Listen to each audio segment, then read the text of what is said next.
Hello, everyone. Good morning, good afternoon, or even good evening to all of you. On behalf of BCtA, I would like to warmly welcome our panelists as well as our audience, which includes inclusive businesses, public sector representatives, business networks, and surely many more. My name is Aline Menden. I'm a co-founder and managing director of Endeavor, and it's my pleasure today to co-moderate this surely insightful panel together with my colleague Pedro as part of Business Call to Action's 10th annual forum.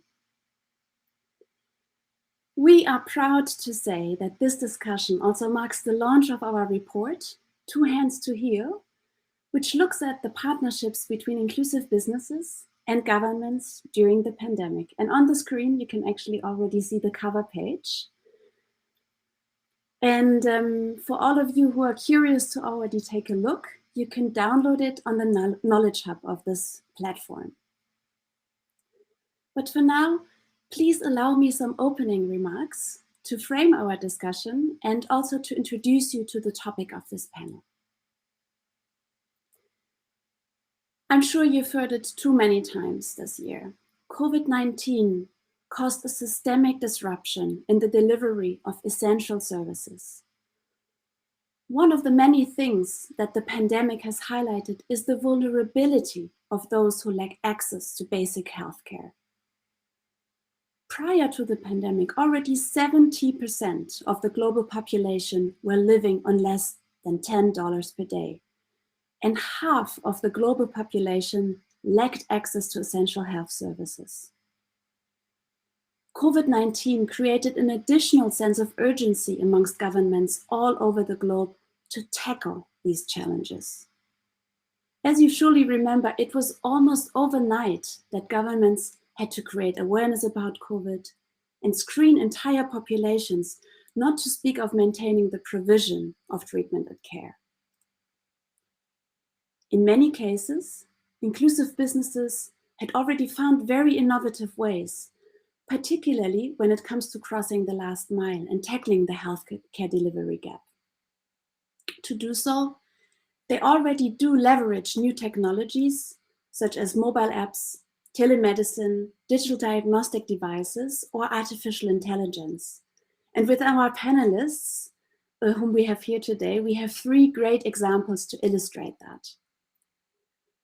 However, the majority of inclusive businesses who have innovative solutions face difficulties when it comes to scaling and replicating their business models, thus falling short on the impact they could achieve. With our report, we want to mention and pay attention to the fact that governments could play an important role in supporting inclusive businesses to scale. By acting as a service provider to governments or integrating their services into the public health system, inclusive businesses could acquire the scale needed to create impact at scale and make their business model financially sustainable. At the same time, government actors would benefit from innovative inclusive solutions for crossing the last mile and for achieving sustainable health outcomes. However, collaborating with government actors can be very challenging for inclusive businesses. As many are small players, they have difficulties finding the right entry points with the large and complex government structures, sitting out long payment periods, or gathering enough evidence upfront to be able to succeed in public procurement processes. This is where the report Two Hands to Heal comes in. As we mentioned already, we are very proud to be launching it today. With the report, we aim to understand three questions. Which partnerships already exist between inclusive business and governments, and what can we actually learn from them? What was challenging for these partners, and how did they make it work? And when preparing the report, we also asked inclusive businesses what their suggestions are towards governments for how to improve the collaboration. To answer these questions, we worked very closely with BCtA's community of practice on telehealth And we are very pleased to have some of the members with us as panelists today. And with this, I would like to hand over to you, Pedro, to introduce us to the community of practice and also to the panelists we have here. Thank you very much. Thank you, Aline. And let me start just by saying that it's a privilege to be here today, virtually surrounded by people that are doing inspiring work in healthcare space for low-income communities. Myself, my name is Pedro Cortes, and I work as an impact management specialist at BCtA. BCtA is a platform of inclusive businesses, and many of these inclusive businesses are creating net positive impact within the healthcare space. And because of that, we decided to create this community of practice where we wanted to connect these businesses together and to establish a peer-to-peer learning network that could co-create solutions and share insights on how to better use their innovative models to respond to the COVID-19.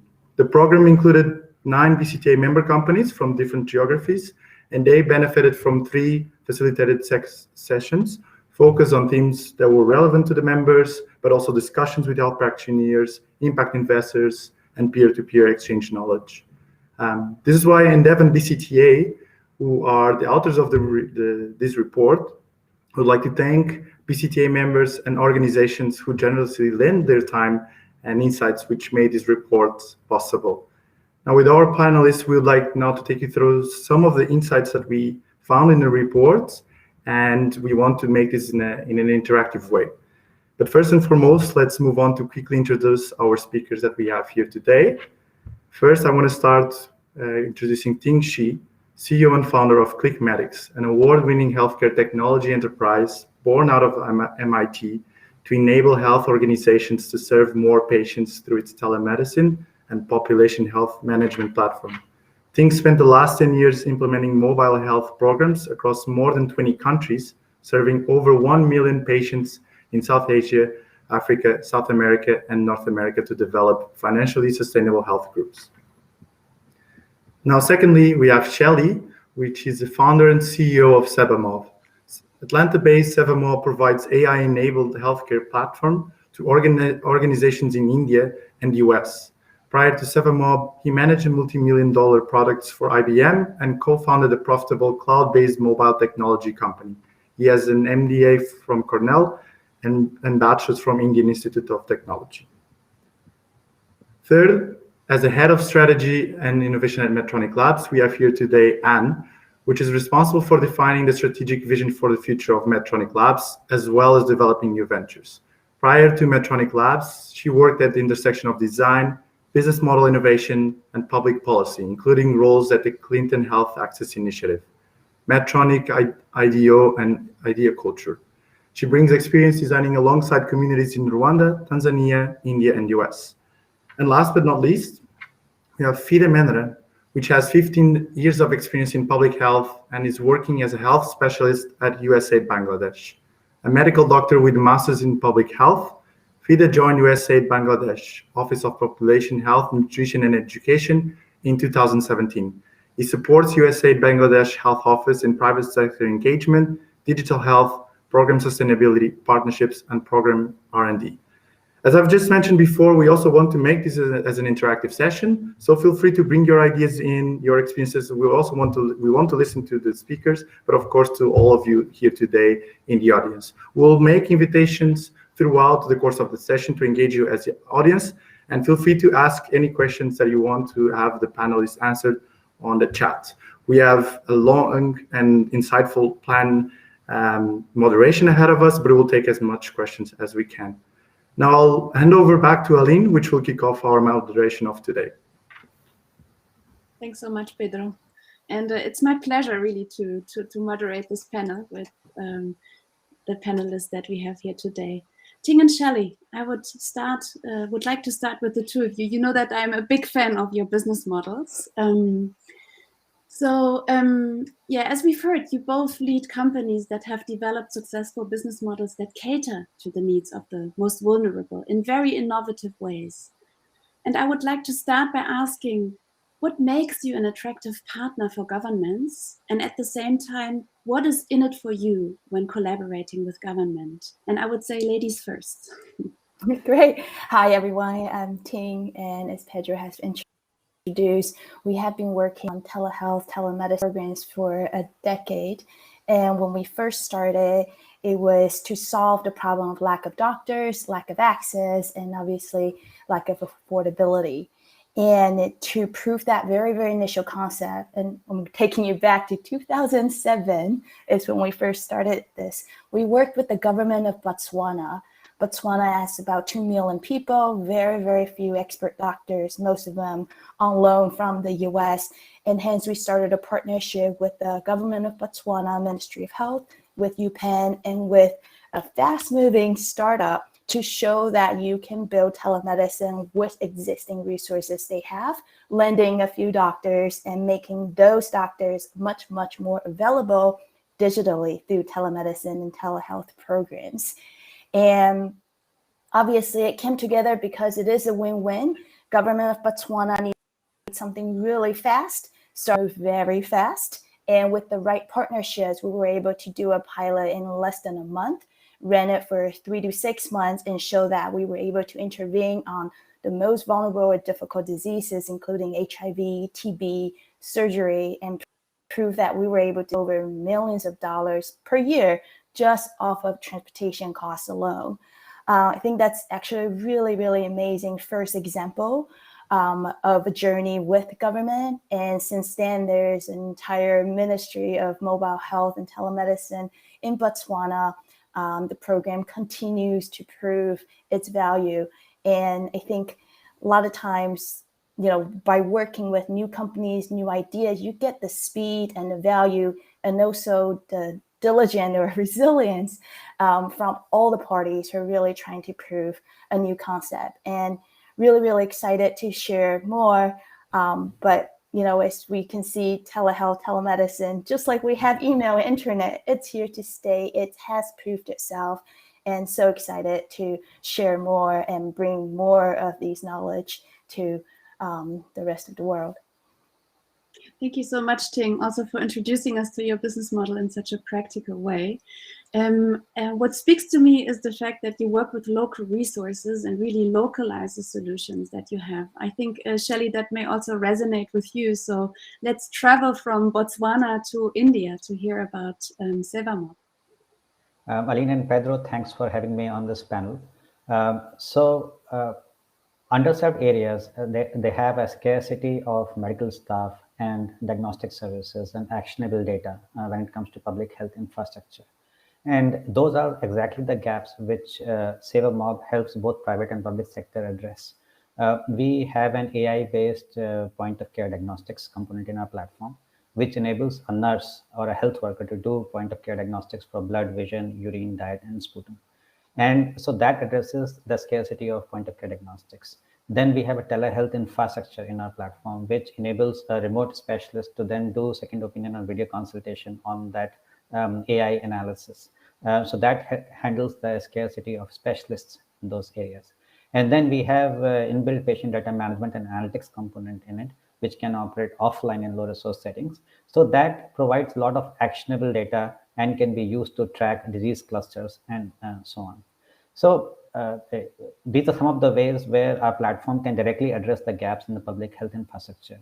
Now, in the past, like 5 years, we have worked with government at various levels.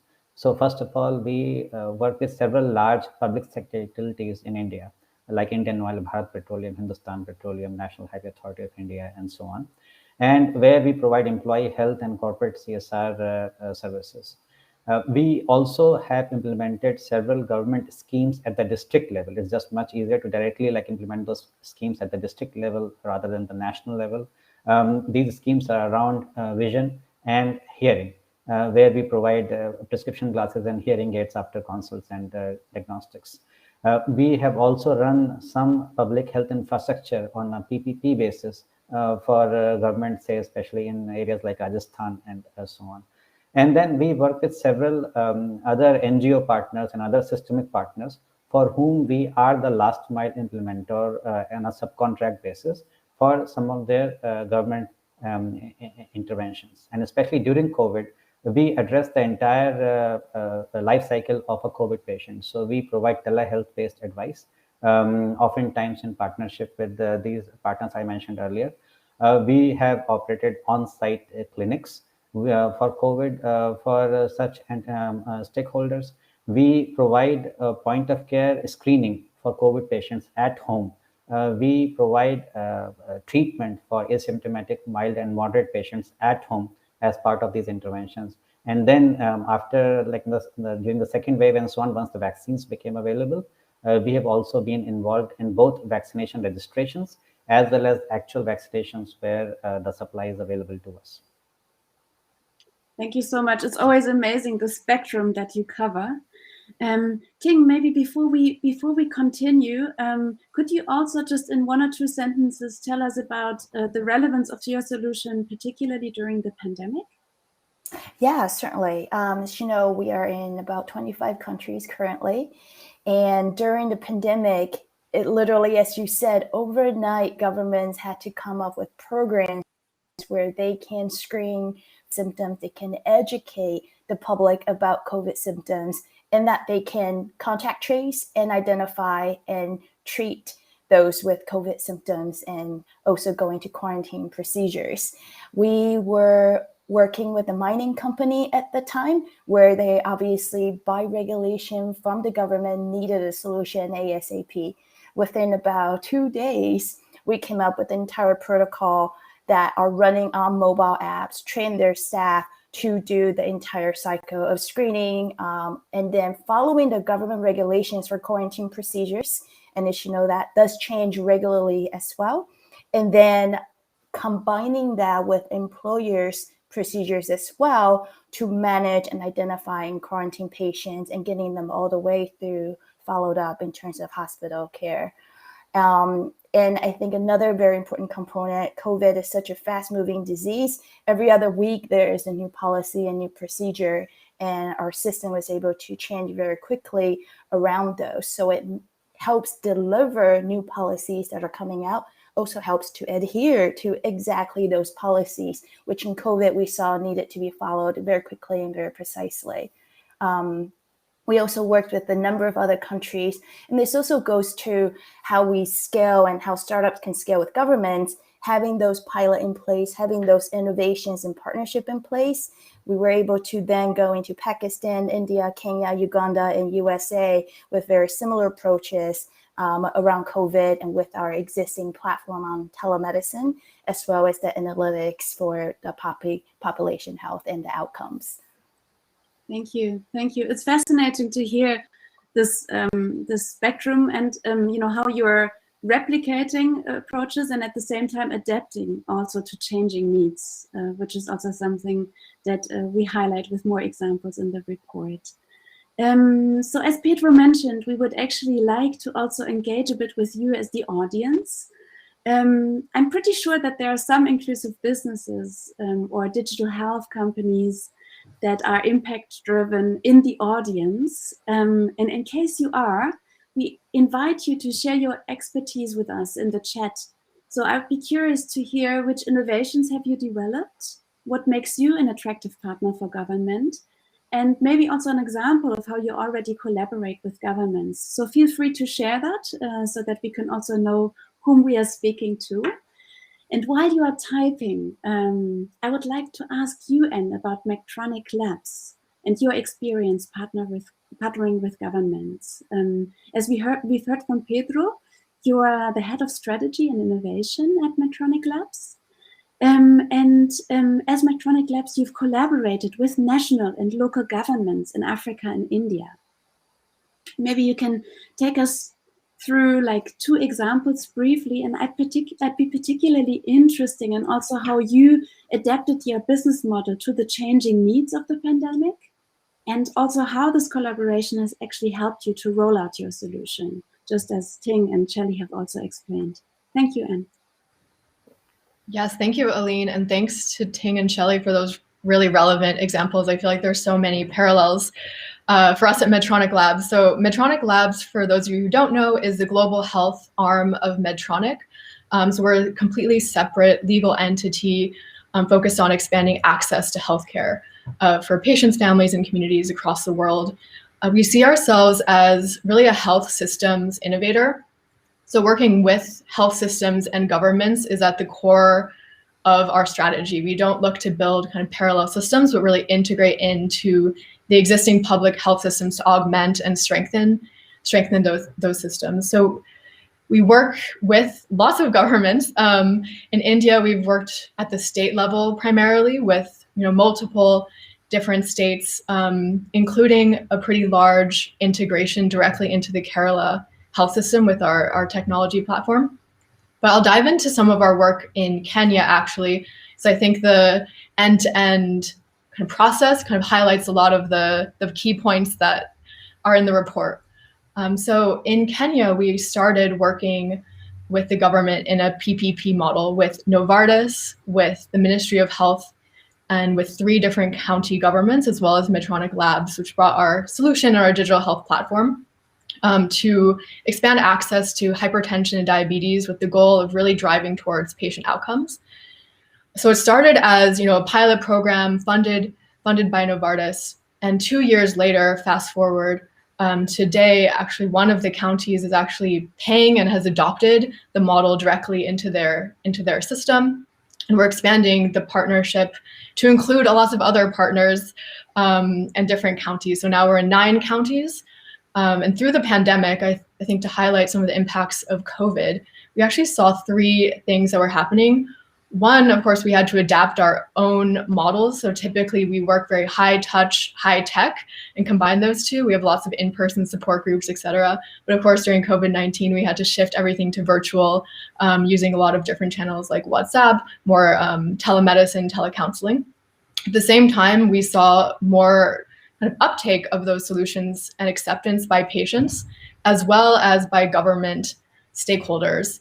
So kind of uptake by patients, uptake by government stakeholders, by doctors, combined with our ability to be nimble and change the solution, really has led, I think, to where we are now, which is a pretty large-scale partnership with the ministry to expand the solution across the entire country with a very wide range of other partners, including foundations that are supporting the work. So we're actually directly integrating our solution into the national systems. So I think that whole kind of process highlights a lot of the key elements of working alongside governments.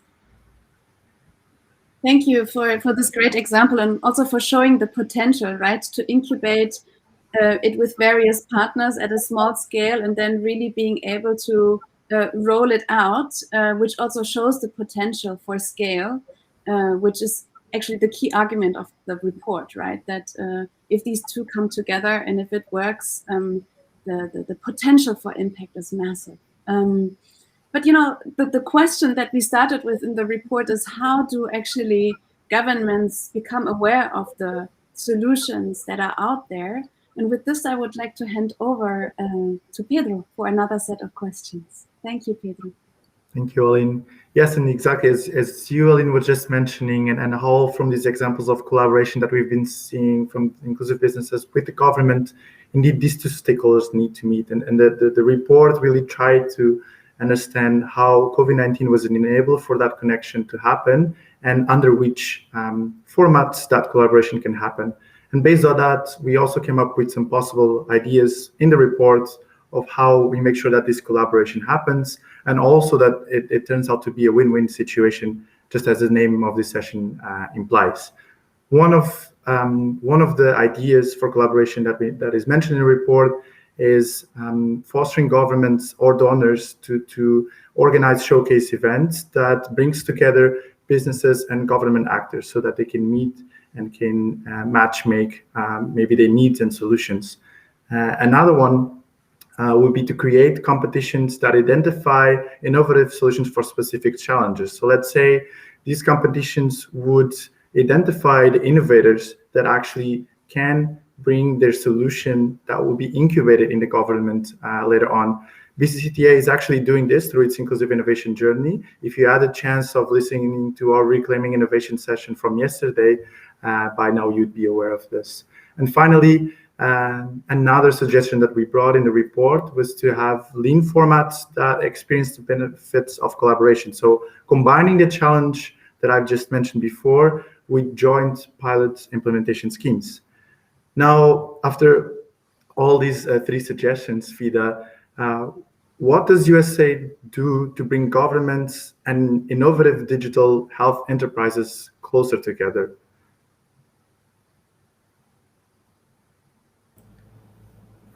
Thank you, Pedro. USAID has always been at the forefront of testing and promoting innovative, impact-driven, and enterprise-driven development. So USAID also works very closely with the host governments in the countries that it works in. This provides USAID with a unique opportunity to support enterprises directly and indirectly. USAID sits at various tables with the governments and also with the other development partners and donors in the country. So USAID can advocate for and promote platforms that can allow innovative and effective enterprises to shine. USAID can provide interfaces for enterprises or private sectors that have worked with USAID to be highlighted in the discussion tables. USAID can also support some of the enterprises directly when they have models that can help USAID reach development goals and also help reach the underserved population. Take the health sector, for example, because I'm from the health sector. We work in two ways. We have our own homegrown enterprise models in health service delivery, social marketing, family planning, tuberculosis, nutrition, maternal and child health that USAID directly supports. So as these private sector and enterprise models grow, USAID has a unique positioning to present the findings to the government. On the other hand, USAID engages different small and medium enterprises in implementing its development programming, who work as support structures for different development programs. But eventually, if they are able to provide quality and consistency, they can rise to a higher level of recognition.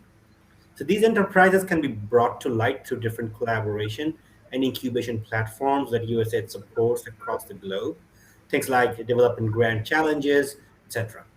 USAID also provides a plethora of different mechanisms or project designs that allows enterprises of different sizes and maturity levels to engage with USAID programs. But eventually, all these programs need to be presented to the governments for scale up and growth because donor funding can only do so much to scale services and products. Only the larger government funds can help scale these models.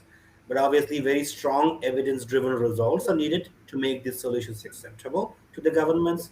Also, there are additional complexities of them being selected by the government procurement processes. But USAID can definitely provide with options that can help enterprises rise to the challenge. Thank you. Thank you, Fida. And it's interesting to see this overall spectrum of in so many points of connection that USAID can come in and support both government and inclusive businesses. And coming then from an inclusive business side, and which of these ideas, the bunch of these ideas that Fida just mentioned, speak to you? How can we make governments aware of the inclusive business solutions that are being brought to the table? Yeah, thank you, Pedro, and thank you, Fida, for those great examples. I do feel like donors do have a really big role to play to facilitate some of those connections. We had a really good experience working with GIZ in Ghana, and I know GIZ does a lot of stakeholder engagement as well. We haven't worked directly with USAID yet, but in Ghana we had a great experience where they brought together innovators, government stakeholders, small entrepreneurs, larger companies, and hosted competitions around a specific challenge, and then provided some of that bridge financing. Because I think one of the challenges is that, okay, great, you're aware, but then how do you actually get the evidence that you need? How do you engage with the government? And then one other thing I'll highlight, Fida mentioned procurement, and I do think that's an area ripe for innovation, really understanding how governments can kind of reform procurement processes to allow for smaller businesses, more innovative services into their models. We've been looking at social impact bonds in our work, a lot of other mechanisms that we might leverage. And then maybe one final point I will say that maybe that wasn't highlighted yet is around just tapping into the existing procedures that governments already have. So a lot of governments have technical working groups that you can be a part of. and engage with. So really trying to be present on the ground and in it for the long haul, engaging in these kind of sometimes slow but really important channels that are already part of the structures. Thank you, Anne. And it's great that both you and FIDE mentioned the challenge of procurement, because that's exactly what we're going to discuss now and to explore a bit now. And before we do so, I just want to again welcome the audience to share your reactions in the chat. Which of these ideas that both Anne and FIDE mentioned speak to you? Which additional ideas do you have for how awareness for IBs and their innovative solutions can be implemented within governments? Now, hand over to you, Aline, to again tie this discussion around procurement. Yeah, thank you, Pedro. Yeah, it was the perfect leeway actually into the next section, because from all the remarks that we have heard and the answers from the panelists, there's massive potential, but there's also some very, very practical challenges of collaboration. And this obviously comes from the fact that governments cannot afford to take risk. They need to ensure that they select partners carefully, which means that they can only work with partners who can deliver on the expected outcomes, right? Particularly in healthcare, there's no room for experimentation, and public procurement processes require the submission. Because of that reason, they require the submission of often very costly and time-consuming evidence, because you need to prove that you can actually deliver on the outcomes that governments want to see, and that the solution actually can be scaled, which often requires large upfront investment. Ting, when listening to this list, it sounds almost impossible for small companies like yours to succeed in such demanding public procurement processes. What has been Clickmatics' strategy to face or work around these challenges? We certainly do that through partnerships. And as you describe, let's just say a USAID contract, for large scale, some require you to have certain financial assets that by nature of being a startup just isn't possible. And also numerous years and credentials and all of that, making startup by nature not actually qualify for some of those profiles. So what we do is we partner with those entities that have already contracted with the government and become what we may call an innovation arm, or their new idea. So it does create a win-win, whereby the existing contractee of the government brings on new ideas that are already proven, but on a smaller scale. At the same time, it allows our company to be engaged in an overall proposal. So it's really, really key. And as I mentioned earlier, we are in more than 20 countries, and in all of those countries, local partners are absolutely key. And as you know, with a lot of healthcare interventions, they are many, many before us that have those relationships with the government. They are working as they are, but they are looking for new ways of having system that's faster, better, and more affordable as well, that can scale throughout their countries. So a lot of partnerships, and also by doing that, we are giving us more time to build up to meet those procurement requirements as well, and then directly contracting with some of the governments. Thank you very much, Ting. Over and over in the report, we heard that partnerships are actually key between various actors in the ecosystem, which makes also total sense. What is the role, FIDE, of donors in that regard? And particularly, when speaking to inclusive businesses for the report, we heard again and again that financing is a crucial part to make partnerships work. So I wanted to ask you, what can donors particularly do to finance small enterprises so that they can secure government contracts, or how they also come in the partnerships that Tim has mentioned? Over to you, FIDE. Thank you, Aline. So development donors like USAID, they work with different small and medium enterprises that support their development programming. As I mentioned earlier, these enterprises either work directly with donor funding to provide services and products that meet development needs, or they work as support structures for larger programs that support development objectives. So these enterprises or private sector entities need to find an interface to get engaged into the programs where they can shine and grow during the time that they are supported by donor funding. This is a very crucial incubation time to improve on quality, customer experience, and trust levels, and also, fail in their attempts as they try doing that. Correct courses and then retry. So the eventually a very strong enterprise comes out of it. As the breadth and depth of these solutions expand and the enterprises honestly invest in quality improvement and robust foundations, their own credibility allows them access to additional resources from other donors, private financiers, and financial institutions. So this allows them to reduce dependency on development funds and also, bank on additional resources to grow some of their areas. So it could be from donors, from governments, or even any other kind of investors. So this too kind of speaks about the capacity in general as they start leveraging or engaging more funds and resources. So apart from development funds, there are different innovative financing mechanisms that can be availed.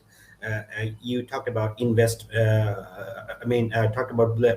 finance, and there are impact investments that was being talked about earlier. All of these are options. So they can be availed to improve the resource situation of these entities.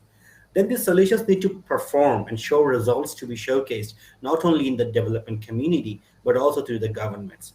So this needs to start from a point of showing results from the work of the development agencies as they engage with the governments. This builds a level of trust and understanding that goes a long way to expand the areas of support.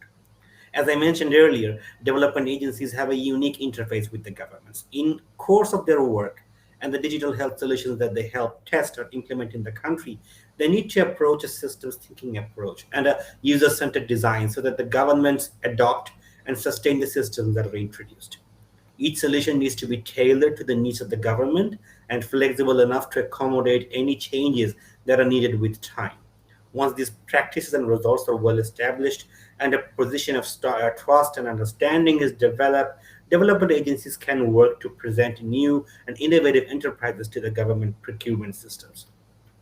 This can also work through different innovation and development challenges that both the governments and development agencies support from time to time, as I was talking about earlier. Solutions and enterprises that are able to outshine others and match practical solutions to development challenges definitely have a shot at being chosen should there be options to bid at the government procurements. That is to say that the firms also have a role to up their game, so to speak. The other way is to have these digital health solution providers be part of development programs as indispensable technical partners who support the program during the donor funding phase. Then once the programs are ready to mature and scale with government funds, the firms that were supporting the solutions definitely gets an upper hand in being the provider of choice in government procurement processes. Thank you. Thank you, Fida. And I think when you mentioned the fact of systems design, you made Aline smile, because that's a lot of the work that INDEV has been doing.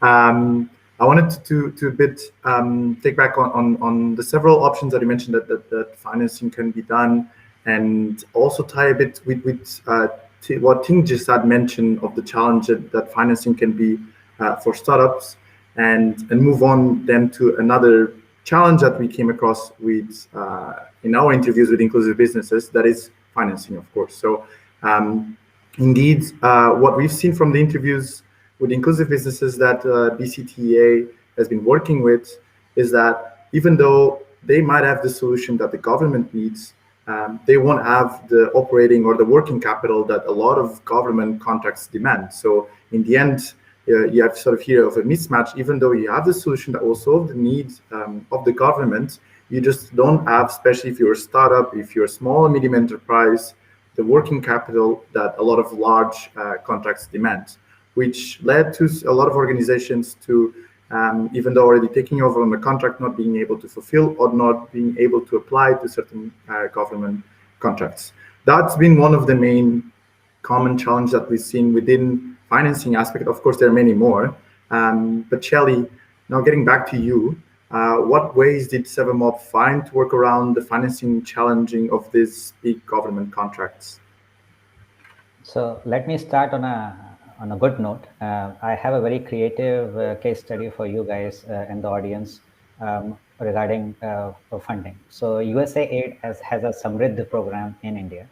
And as part of that program, we recently closed on September 1st around $170,000 of 50% matching co-funding from Samriddh USAID.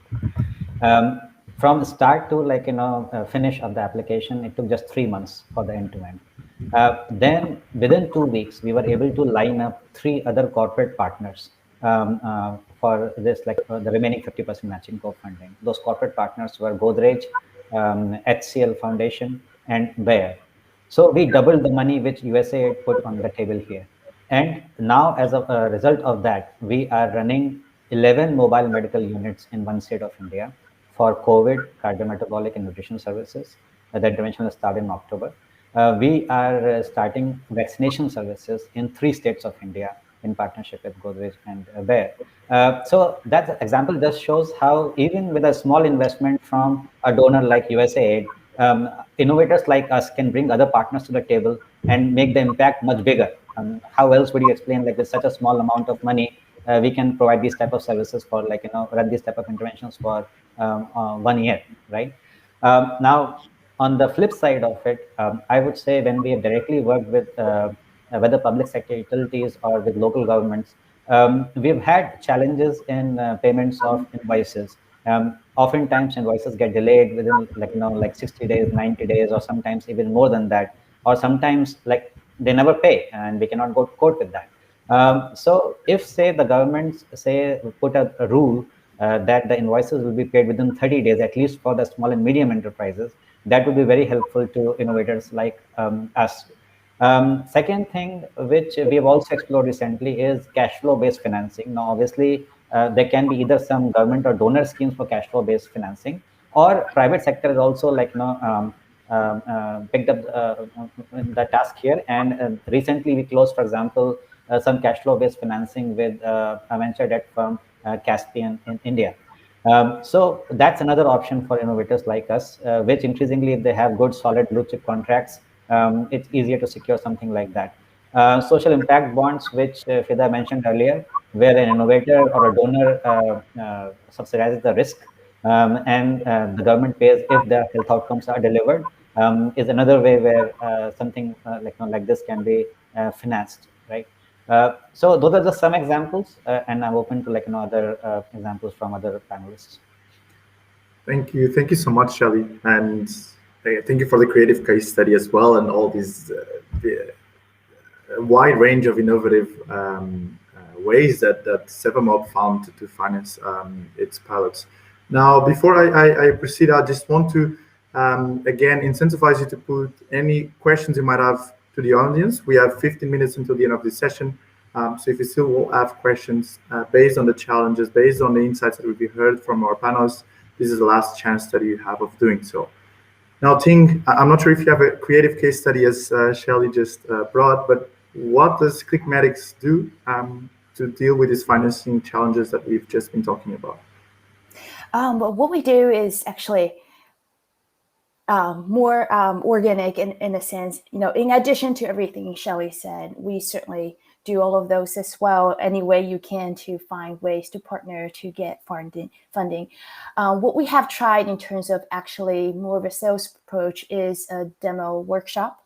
And what we found is we will usually run it for a week and show it that by the end of that week, we will prove to the organization that their workers would be trained, they can deliver value, and that there are cost savings already. Then we would project that out for the year term, and then obviously justify the cost for it that they can pay on a monthly basis. It's a fraction of what they're going to save later on. So we go with a very finance and human resources based approach to show them that, one, we know you have to scale your impact. You have to reach more people. Here's your current cost. 2, we've just proven to you that you can do it at a fraction of the cost. And 3, your people are already trained and loving the solution. So we've tried that for numerous years and improved upon that particular workshop process, which also help encourage other parties, including other co-funders, to come together and realize what the scope of the problems are, and also the main pinpoints that government entities or other health services have. So then bringing on to any additional financing, we may go with a break-even approach. We're going to show you this first, let it run for 3 months, and then bring on other partners and justifying the cost savings.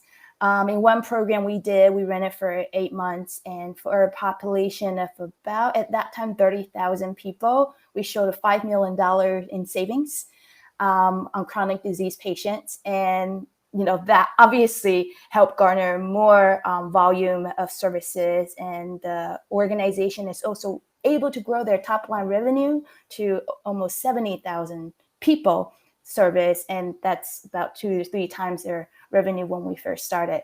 So we do use a very business-based approach to show the value, the ROI, and on top of that, bring additional partners to give our client and government bases sense of security. This is proven. We have backers that they know about, they have worked with, and we have the numbers to show. And then the rest is just projecting out what this program will look like on an ongoing basis. So quite different approach, but certainly using all avenues to show this is telemedicine, telehealth, it's needed now, and here's how you can see it working in a very short amount of time. Thank you very much, Ting. It's very interesting to hear how you credibly make the case by showing evidence and by also, taking a step-by-step approach. But still, you also mentioned again and stressed again the partnership topic, which for us, when doing the research, was actually an overarching topic. And as Pedro already has mentioned, in my personal view, partnerships between multiple actors, be it inclusive businesses, governments, donors, NGOs, you name it, across the public and private sector are key to work towards more inclusive health systems. Now, and I think this speaks to you as well, because I believe partnerships are part of the DNA of Medtronic Labs. And by hearing also about your background, it's obvious that you also take this more co-creative approach. So I would be very curious to hear what, in your view, is needed to foster such partnerships, and really by taking this ecosystem perspective, what is needed in the healthcare system so that these partnerships come to life? And you can really answer this question taking the perspective of Medtronic Labs, or also mention various actors in the healthcare system that you find relevant for fostering such partnerships. I'd be curious to hear. Yeah, thank you, Aline. And I'll pick up on some themes that I heard. Dr. Fida mentioned systems thinking, which I know is important to you as well, and user-centric design. And a lot of what I was hearing from Ting and Shelley is related to this notion of shifting the health system toward value, and towards value-based care. So how can you actually align all of the incentives in the system around actually driving towards measurable patient outcomes, which are both good for the patients and communities that we're serving, but also good for the health system in the long term, because you reduce costs over time. So really this outcomes focus for patients, and this focus on shifting the system towards value is at the center of our strategy for partnerships. I think if you align on the community and what the real needs are in the community that will actually generate measurable clinical outcomes, then you can bring all of the external stakeholders around the table and really align on that unified goal. I think what we see often is that we have the community at the center and a lot of different stakeholders trying to provide lots of different approaches, all targeted towards the same group. And our approach is really around how do we actually kind of bring the community voice at the center of everything that we're doing, and make sure that it's actually the community that is in the seat of power driving the solutions. And when you take that approach, I think then it becomes easier to partner across the board. And in our partnerships, we've partnered, of course, with the national government, local governments, but we're open to partnerships with anyone as long as we're all united around that outcome. So we've partnered with technology companies. We've actually partnered with Ting and Shelley, both in different contexts. Partner with large NGOs like PATH, even with pharma companies, as I was mentioning, Novartis, Sanofi, to name a few. So really, it's all around putting the community at the center and aligning towards a goal. Mm-hmm. Thank you very much. That really speaks to me, because this is also like the journey I've been coming from, and I also see, this actually brings us back to the start of the discussion, because I think that's the real asset of inclusive businesses. All of the inclusive businesses that I know come from this, come from the field, from the ground, with this close relationship to the community, to the target group. Which is why they are such an important player for actually achieving this, crossing the last mile, because they understand the needs of the target group, and they bring that into, say, the larger system.